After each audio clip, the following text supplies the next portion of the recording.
And if you do it late enough, then if your opponent stays in it, well, then they just die after that small heal goes off towards the end. And certainly a lot of answers here as far as the Kindred is concerned, but a lot of what Kindred is her control of the game at the very beginning. So what she can do up against this Xin is going to be the biggest question, I think, in the early levels, rather than after level 6 has been gathered from both of these junglers. I want to see some creativity in the pathing, and I want to see Pyosik come out of the gate swinging on his signature pick. Because it's do or die right here. DragonX need to prove that they are one of our top contenders, and they haven't been challenged to this level just yet. They were able to overcome a Freak of Freaks, but that was a gauntlet, and it felt like they shouldn't have even been able to find victory in their last match, but they were able to find some amazing team fights that went against what their composition was doing. They may need to do that again here against T1, a T1 that has learned that the draft phase is very important, and they've obviously put a lot of time and effort into it. It's a very scary T1, one that we were used to seeing in 2019. Let's see what's going to come of game number 2 after they're already up 1-0 in this series against DragonX. Starting things off, we'll have to see how Kindred is going to path. As Pyosik has the mark currently on Cuzz. Cuzz has Hail of Blades on Zhao. Yep, just trying to get in there and murder the Kindred as quickly as possible. And Chovy dancing. Yep, well, there's the True Damage Ekko skin, by the way, guys. You can go and purchase that in the store. And the runes here, pretty standard. Effort has been discovered here as he loses his shield. And there we go, some real damage out from the Misfortune. Going to be able to heal that back up before the lane ends up commencing. It looks like they're going to go for a late invade. All right. There is defensive vision here available, as they have blown the sweeper very early. I don't think they'll be able to see this. Oh, yeah, they do. Yeah. But they're going to start the camp, actually, much slower than they would probably like. About 4 seconds late, I believe. As now you can see Effort and Teddy, they're not shoving, because had they touched the wave, it would end up pushing away from them, and then they have to respect a flanking level 2 gank by the Kindred. Kindred with red buff as well, which is quite dangerous. Guardian procced there. As yeah, things are very slow and steady as far as this laning phase. Have to keep our eyes on the marks. Of course, Kindred can go up to 750 range. You certainly do need a few marks to get there. And that is why Kindred having a decent start to the game is so important. It's being able to get to those marked camps is what makes or breaks a Kindred. Which is why one of the reasons why I was excited about Pyosik, because it means that you need to have a lot of control within your jungle if you're playing the Kindred. And controlling vision, understanding lane positioning so you can go to these more dangerous parts of the map is very important. As now Pyosik, he's going to complete the 3-buff start after taking his wolf camp as well. Dance of Arrows pretty good for these sort of 2 to 3 mob camps, you know. So Krugs works pretty well for the Kindred as well as the wolves. And so far everything else is pretty standard across every lane. Faker doing completely fine in the CS, mana, and HP department. Also has the phase rush on Viktor. Yeah, this is one of those lanes that you could imagine Chovy's going to do pretty well in. It's just one of those players that just seems to be able to do absolutely fine when it comes to melee versus range matchups. Him and Showmaker, certainly the examples of that. And you can see that is continuing. Of course, Ekko, a little bit different as a champion just because his ability to kill CS is actually pretty comfortable with the Time Winder, allowing you to proc that passive pretty effectively. Just one of those autos, but after the wave crashes, you can see 24 to 17 CS in favor of DragonX here bottom side. So it feels like this Lovers duo bottom lane is respecting the position that Pyosik might be in a lot this game. And so far, not too much action has ended up unfolding. Zhao going to get the left-hand side Scuttle Crab, and if every single lane just goes completely even, the mid-game can definitely get dicey for T1. but we'll have to see what the Dragons end up being as Canna. The haymaker there, but Brittle is going to trade back as Cuzz sweeps out this ward. Doran needs to be careful. The Xin could certainly be in the vicinity, but he also has a Kindred moving on up. Doesn't take the lane route, so he's going to be spotted on the ward. And there is a zombie ward in that brush as well. As Pyosik, he has only one thing in mind, and that is, let's go kill a Xin Zhao. And he's going to bring his top laner with him. There is a mark on this Gromp, and now with all of that lane control, this is what we were talking about. This is what you need to have. You need to have your waves pushing so that you can call down your top laner, call across your mid laner, things like that, to really make sure that these marks are collected. As Pyosik is going to pick up another one. I believe he got one from the first Rift Scuttle that he picked up as well, unless that was changed in one of the patches that I've overlooked. It's been a while since we've seen Kindred. But I believe that was the case, but there is the first mark to go over to Pyosik that we saw on the screen. A good start for DragonX. Chovy, taking a fair bit of damage here. As the true damage mark sign actually looks really cool. Doran holds on to Haymaker and therefore loses the trade. Deft with the black shield on him. We'll be absolutely fine here, and Teddy and Effort are just going to clean up this minion wave. So not too much to worry about for either team, but Teddy is behind a wave and a bit. After this one does fall down. Bommies was picked up by Canna up here in top lane, and so not intending to try to freeze or pull any waves or things of that nature. Honestly, with the Xin Zhao, I was expecting a lot more action out of the early game, but we're not having it. Red Smite looks like Warrior Enchant going to be the path for him as well. But overall, just a lot of slowness coming out of T1. And unfortunately for them, they don't have the same luxury of having a giga slow early and mid game like compared to game number 1. And Faker looks like he's greeting for that 1 CS. Chovy gonna find Cuzz as the Cloud Drake is taken here by Pyosik. He gave up a mark for that. You saw that him and Cuzz were moving towards that Raptor camp at about the same time. As Canna's looking for a horn and does find it on top of Doran. Will he actually get the Searing Charge? The answer is no, just takes 2 turret shots. Sometimes you just gotta blow the horn, you know? Well, I think still fear in your opponent. All that he's trying to do is stagger the damage against Doran, but the problem is that when you bring Sett to slightly below 50% HP, that's normally where you want to try to keep him, and then getting him even further just ends up often being counterintuitive because he ends up just out-sustaining you. Yeah. So when you want to kill Sett, you just have to keep him in lethal range and then go for the full combo, and respect that he can obviously Haymaker. Well, Dark Binding not going to be juked there by Teddy. Keria a little bit too excited as far as the positioning on that one. As first plate did actually go down in favor of Deft bottom lane. Still so many discussions on who's the best AD carry, this and that, but I think Deft has always been the more aggressive in the laning phase in the Teddy versus Deft era. Of course, back in the day, the conversation was always that Deft was the more slow and steady bottom lane player, when it was Imp that was on the second Samsung team at the time. Deft was always late game positioning player rather than aggressive early game, but spend some time in China and play on EDG, and appears Deft has certainly become more of that, I'm going to win this lane and put my team in a good spot. So far that's happening here. This game very different to game number 1. Felt like game number 1 was very much just draft and it's over. Yes. Here, T1 certainly do look better in the draft, but it's not completely one-sided in that department. T1 have a lot of scaling, but so does DRX, with obviously the Ekko and the Kindred, and so that's why the mid-game, once it starts unfolding, is going to be really important to pay attention to, as the Ekko and Kindred can really get out of control. And my eyes are going to be on Keria and see whether he can have the same kind of game that Effort did. Haymaker out on towards the top side. That true damage certainly working out as Canna has the mark. The Pyosik, in fact. Yeah.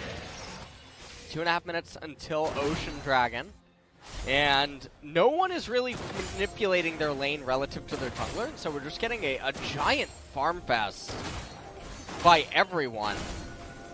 And in game number 1 for T1, this wasn't really shown as being potentially an issue. But here in game number 2, it is going to be more problematic because they can't just get away with only doing this. Well, Chovy's moving down. This is 4 versus 2 unless teleports are invested. Faker doesn't have it. Canna has his available. Dark Binding goes wide. Lands onto a minion as Effort. Now puts his grand entrance on cooldown. Now Chovy looking for Faker a lot of damage as he's skirting the gravity field. Chovy looking very comfortable in this matchup right now, as you can see. Keria did go back home. Mark up on the enemy Gromp right now. Not sure whether that was already taken by Cuzz, but he's going to beeline to it right this second. And we've got pings out from Keria on the Rift Herald. That's where he's going to be going. And Doran and Canna just continuing to trade up there in top lane. Yeah, just not too much really happening. It looks like Pyosik wants to go in and try to get that mark. Gonna end up finding Cuzz. They both have Smite.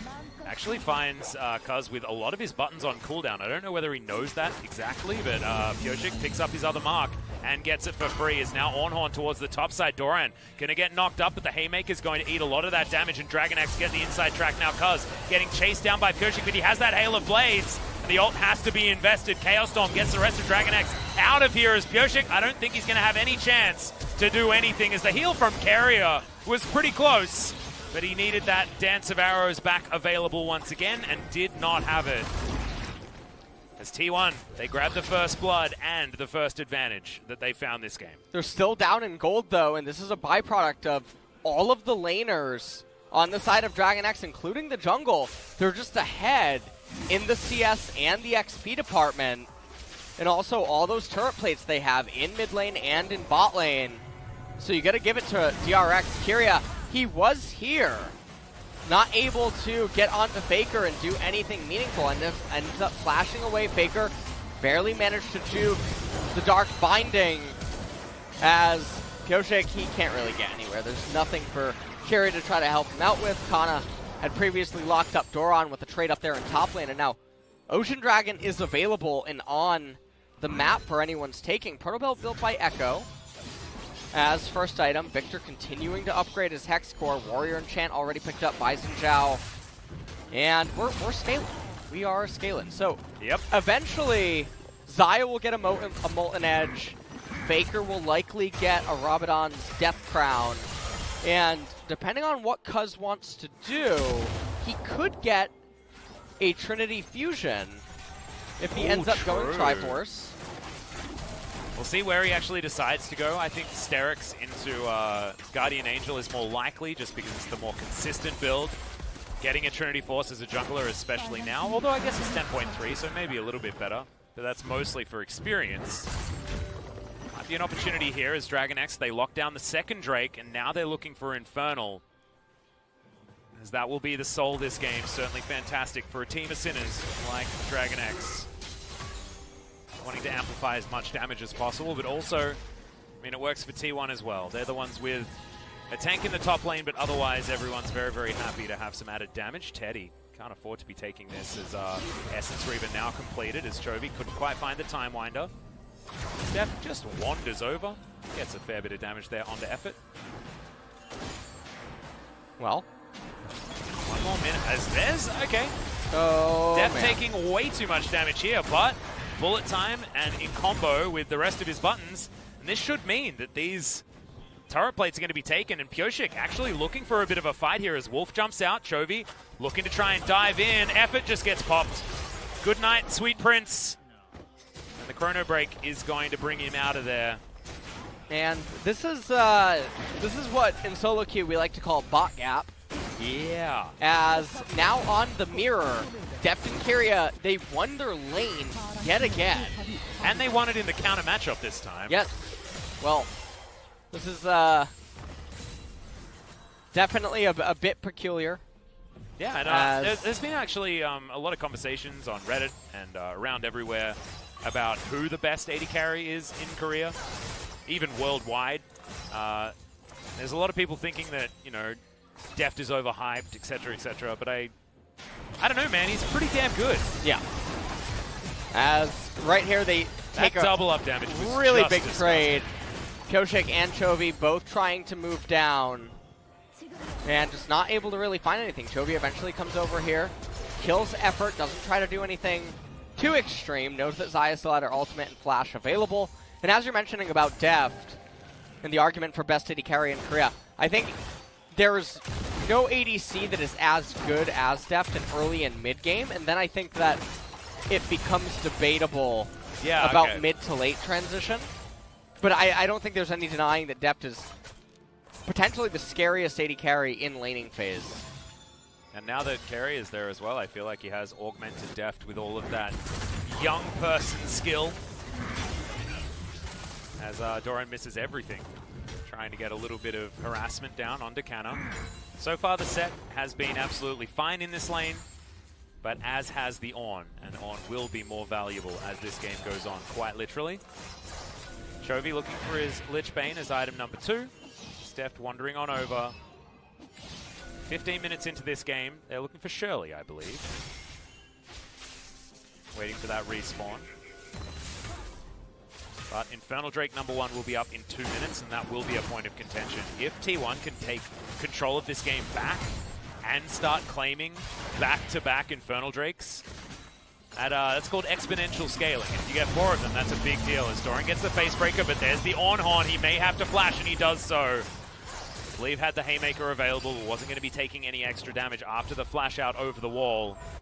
So getting Doran's flash, a big deal here. He'll need to use that ultimate if he's ever going to get himself to safety. Faker meets this wave on the bottom side, and the game is going to calm down once again for at least another minute. Keria looks like Black Cleaver is going to be second item for the Kindred. And, I mean, at this point, you have to wonder, what is DragonX going to do here in mid-game? They're going to end up getting the Infernal Dragon. They're going to be threatening Infernal Soul super early on. And it really just looks like T1 are very Jin-esque right now, where the engines are started and they're just waiting to hear that their flight's been delayed. Yeah. That is exactly how this game feels. They don't have a Soraka to bail them out this time around. They do have an Ornn. And Ornn does have bailing potential. Well, it's just whether it's going to be enough without the Soraka there as well. Because they did hit the nuts. Feeling which as is though another sort of like card game. I think Faker's building a certain book. Oh dear. So we're gonna have to tell Joe to get Faker a math instructor, I think. Yeah.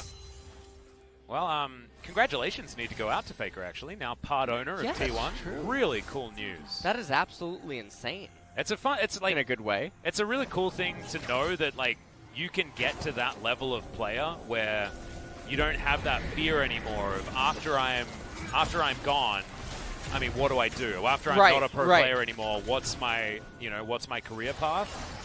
And a player of Faker's caliber absolutely deserves it, as we have Infernal Drake going down and possibly a fight. Great Dart Binding is going to land as Cuzz takes a fair bit of damage, and Chovy is looking for him. Remember, oh my god, that was fantastic. Gets out of the way of Canna's charge, avoids the knockup with the Proto Belt. And dances on in. Yeah. Don't catch anyone. This game really just feels like T1 are just waiting to die, as no one is anywhere close to Ornn items. Yeah, it's not really item spikes territory, you know. That's not what we're going to be talking about. As speaking of Ornn, it's going to get bound. Pyosik finds a fair bit of damage there.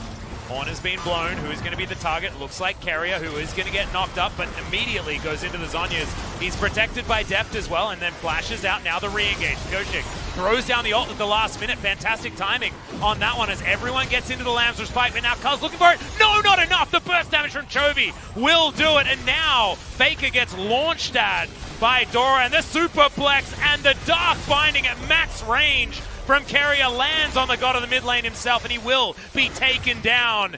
Now Canna trying to run away, tries to juke. The dark binding once again. There is Chovy. Not quite enough damage. Deft now taking matters into his own hands, but Teddy gets on the other side. The flash is going to be answered, and now Canna, he's running. He's hoping that Deft doesn't spot him because this man is angry. Blue buff is there. Will he find the kill? Oh, Teddy with the ult is going to keep himself alive, as now Chovy just dashes over the wall, and it's a one fight for DragonX, but it could have been worse for T1. It could have been a lot worse for T1.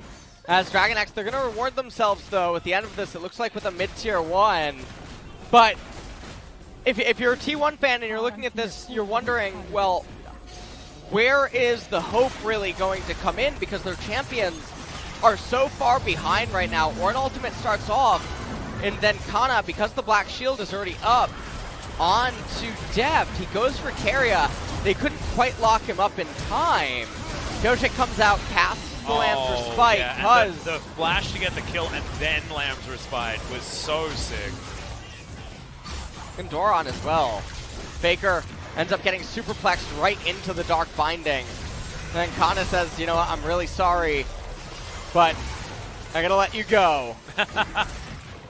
He does get out of there, very tanky as the Ornn, does still have to flash, and the Bellow's Breath there to deny the Black Shield. Sorry, the Dark Binding was absolutely fantastic. Deft says, I am flashing after you, Teddy, and I'm going to take you down. Manages to get the ultimate, but they'd already traded flashes there. Chovy keeps all of his summoner spells, and he's currently 2-0 with a 300 gold bounty, and I don't believe has gone back to base yet. As he's now heading towards the bottom side, he's going to be sitting on pick up so much gold. As soon as he recalls. I want Lichbane and the Dry Soul Stealer, please. Chovy. That would be ideal. Deft as well, with a bit of a bounty on his head also. Just needs to turn all of these components into a Infinity Edge. And we'll be able to do that right now, I believe, on this back. There it is. So item spikes are plenty here for almost everyone. Black Cleaver and jungle item completed for Pyosik, who is currently 50 so CS ahead. Like, yeah. I think he's been taking some lane farm as well, so a lot of that CS is actually worth a bit more than it otherwise would be. And this is a game where you can funnel into the jungler a little bit more, much like a Karthus game would, but maybe not to that extent. But Kindred with gold definitely does a lot of things and scales extraordinarily well because you scale with your marks as well as with items. Or Kindred is one of the scaling AD junglers in the game. You know, I recently talked about her in a molding clip. Yeah. In which I was talking about Elise and Lee Sin, and I am so glad that we are not seeing them. Nope. And they were banned. That's the reason why we're not seeing them. But still, you know, we haven't been like picking them in the first rounds or anything like that. So, Kindred comes in, has a lot of scaling, has lots of value, whereas typically physical damage junglers, they get 1.5 items, and then they're basically the same thing for the rest of the game, but that's not the case with champions like Kindred. Yeah, you're going to build Rapid Fire Cannon Infinity Edge after this, and you're going to be a legitimate carry alongside Deft. Chovy as well, causing a ruckus towards backlines is going to be important. And I do like the fact that Chovy has his W, this one right here, that you can put on top of the Lamb's Respite, which will be able to help T1 try and take control of that zone. Of course, Cuzz certainly equipped to try and get them off there. Gravity Field and Chaos Storm also very good. This is do or die now. Yeah, this is Infernal Soul, and DragonX are in position. Chovy looking for flanking opportunities, had just teleported there to the mid lane.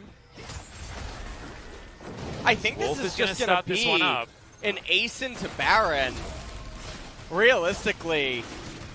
Well, they're going to have to go for this one, and they want to try and fight before this goes down, because otherwise there's so much extra damage. Cuzz going to take that one away. Ornn is big. Into the backline is Deft. Oh, the last-minute Lamb's Respite, but he's still so incredibly low. Gets the heal, gets the shield, but it's not going to be enough. Doran takes down the Xayah in the backline, though, and now it's even footing, but Pyosik is an AD carry. He's hunting after Cuzz, though, as now we go down to the 3 versus 3 bottom side. Chovy was looking for effort. Faker gets himself into position, and Keria is just going to be taken down like old news. Chovy dancing around this one, will find Faker. Time Winder comes in, and there's the phase rush looking for Canna now as effort gets over the wall. The flash from Doran going to follow up and grab that kill, and in the meantime, Pyosik had dealt with Zhao off to the side of your screen, and DragonX, they lose the dragon, but they win the fight. They lose the dragon, they win the team fight, and they have the option to just run over to Baron. A little bit surprised that they didn't, given that Deft was coming up as the blasting cone inside the red side jungle.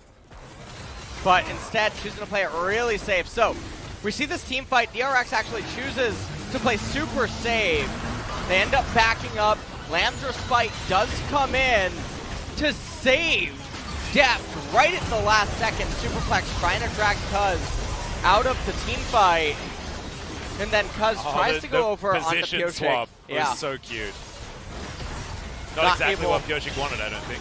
To do that much. Faker trying to dance as long as he could. Now, he could have lived here, but elected to turn around to get the kill onto Keria. And then right here, he knows that Chovy has him dead, so he tries to just kill the CS. Yep. Do whatever he can before his passing. Chovy now with a black shield is actually a very, very scary prospect. Gravity field, a lot of things to fight around. Circles on the ground. Is Chovy not going to be able to take that one? And actually chrono breaks to get himself out. Okay. Well, ornaments have come in for Ornn. Also, we did get Luden's. Well, Luden's was upgraded. We'll see Molten Edge now coming in as well for Teddy. Chovy, most damage dealt in the game thus far, 10,000. Not bad at all. Zanya's Hourglass almost going to be complete here for DRX. This is a pretty unlosable Baron, I would imagine. DRX just so far ahead. They are going to pull away from it, not wanting that one to get stolen away. Remember, Pyosik can use the Lamb's Respite on the Baron itself. If you can time that right with an enemy smite, then theoretically you can grab the next one without any contest, as Keria pulling the wave here for Deft to make sure that all of that money is going to go to the 80 carry. Looking for second item, Bloodthirster, as Faker moves towards the top side to try and answer Chovy, but honestly I don't think he can fight him at this stage. It's behind so much.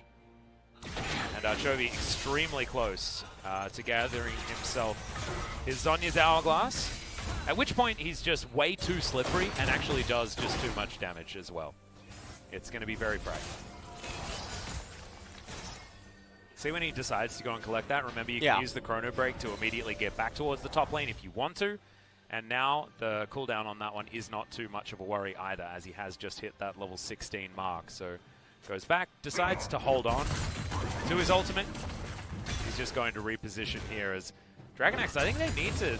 I mean, most of the time, DragonX have certainly been very proactive throughout most of their games, but they need to speed things up a little bit at this stage to continue that trend, because they have all of the power, they have all of the strength. They just need to start putting the screws in. There's 1 minute, and their Infernal Soul is going to be available once again, and maybe that's what they're waiting to fight over instead of around a Baron. Definitely could be. 7,000 gold is the lead right now for DragonX, and also factor in the base levels on all of their champions. You have 2 level lead inside of the jungle, 2 or 2.5 level lead inside of mid lane, and the jungle level lead is about to extend. Pyosik just needs 1 minion or something. Yeah, they're going to be level 14 to level 11. Yeah. Good lord. 30 seconds. Here's the countdown. You can see DragonX have taken control of all of their waves. Doran with a teleport available. Going back after shoving out top. That has equalized now. They still have the top outer turret. In fact, no turrets have been taken by T1. It's just how much DragonX have been in control of this game number 2. Looks like game number 3 is going to be right around the corner as Blue Trinket's going out. Parallel convergence in there. Effort only just able to escape with the grand entrance. It's such a hard approach right now if you're a T1 fan. Deft doing a fantastic job at getting so much damage. Another parallel convergence as Faker almost caught out in it. But Gravity Field comes in. Effort! Oh, standing in the wrong places. The chrono break does a lot of damage as bullet time not going to be interrupted, and Cuzz dies as an afterthought. And now the Infernal Soul, the giant superplex into the backline. And Pyosik stands on his Lamb's Respite and says, thanks for the chaos. I don't mind about it. We just won the team fight, and this could just be Baron or maybe another team fight for the end of the game. I mean, with Infernal Soul, I think the game pretty much is over. Yeah. Atlus. The scaling for T1 isn't coming in the way that you would hope. And what I mean by that is that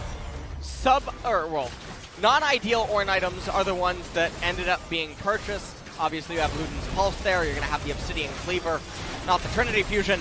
We're going to a game number 3. It's exactly what we wanted out of these two teams. T1 smashed the draft in game number 1. This was more even. The DragonX honestly have just outplayed time after time, and T1 just haven't been able to honestly fix anything. In game number 1 as well, I mean, we take a look at this team fight, and you can see Cuzz is making a desperation play to probably try to just get close to the Dragon to try to steal it away, but Infernal Soul goes their way, and it's so hard for T1's team comp to fight. Yeah. Against this kind of a lead. These champions, Kindred, Ekko, were in the mid to mid-late transition. That's where I said that they could be really obnoxious in regards to how many mix-ups and smoke and mirrors. And Chovy was able to create such a diversion before that fight. The Infernal Soul ends up going down. Kindred's ultimate, very hard to handle unless you're on even footing or ahead of her. And so, DRX, we're just waiting for the inevitable endgame push, but in game number 1, remember that despite how large of a draft win T1 had, a lot of those fights were still pretty close. And mechanically, DragonX played them out about as best as they could. They just unfortunately had the wrong champions allowed onto the Rift. This is one of the big concerns is how does T1 actually do if they don't have a draft? Okay, well that hurt. I did. Yeah, so did I. Teddy certainly did. He's down to 400 health. That should mean that this turret is taken down as Deft uses his Bloodthirster shield to tank that one up. Cuzz not going to be found by a Dark Binding or anything like that as Pyosik puts Wolf over the wall. Canna going to get bit by him just a little. He's a tanky Ornn. He should be alright as Chovy dashes in over the side trying to find a stun. Doesn't get it, but they do get the turret. Now T1, all 5 members trying to defend this inhibitor, but I don't think they're going to. I don't think that's the target that they want to keep alive. Want to try and fight underneath the turret if you're going to fight at all, but it just looks like the whole castle is falling down around them.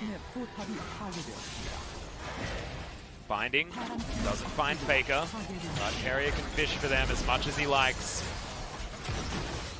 Wolf running around these Nexus turrets. Chovy tanking up turret shots because he just doesn't mind. Yeah. They just have so much damage. I mean, Chovy, level 18, Faker, 16. Chovy has teleport available. Yep, he's going to be able to teleport back in. Does so to keep this minion alive. Deft, you know, you can get a couple of autos there if you would like to, as Chovy goes golden before pressing his R button, and in goes Doran. Gigantic damage. Keria is the first one to go down as Teddy, actually a huge blade caller, but I think they're just too far ahead as the Lamb's Respite comes forward. Pyosik gets a bunch of heals back, and T1, they lose their jungler, they lose their support, and it looks like they've lost hope in this game as well. Canna down to about half. Deft does a lot of damage. Chovy's in here as well, and Pyosik a secondary AD carry here in this one. All 3 of the inhibitors have been taken out. T1 still desperately holding on to these Nexus turrets.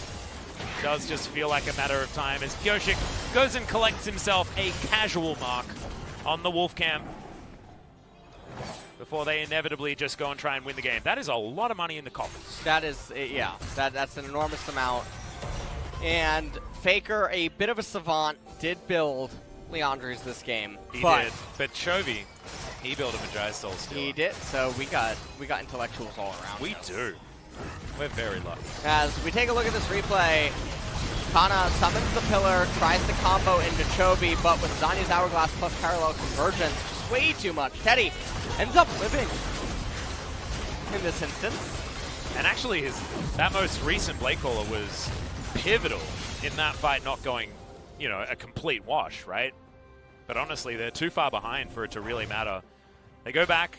Deft, instead of completing his Guardian Angel, he keeps his Unbroken Stopwatch and just grabs himself the Rapid Fire Cannon. We got BF Sword and a Crit Cloak in for Pyosik as it's Zeal Item Infinity Edge as the follow-up. Exactly what you want to be doing on this Kindred.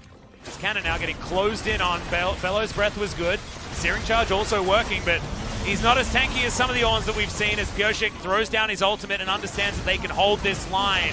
First Nexus turret goes down. Second will follow as now Chovy, he's got the ultimate. He's not scared at all, even though he's at low health. And now he's looking to try and close the gap. Effort in trouble. Doran throws the Haymaker at him. No one dead on DRX's side, but some of them going low. Pyosik in trouble as Bullet Time obliterates Faker. as revenge for taking down the young jungler, and DragonX will bring us to a game number 3, exactly what we wanted out of these two teams. And so that was a bit of a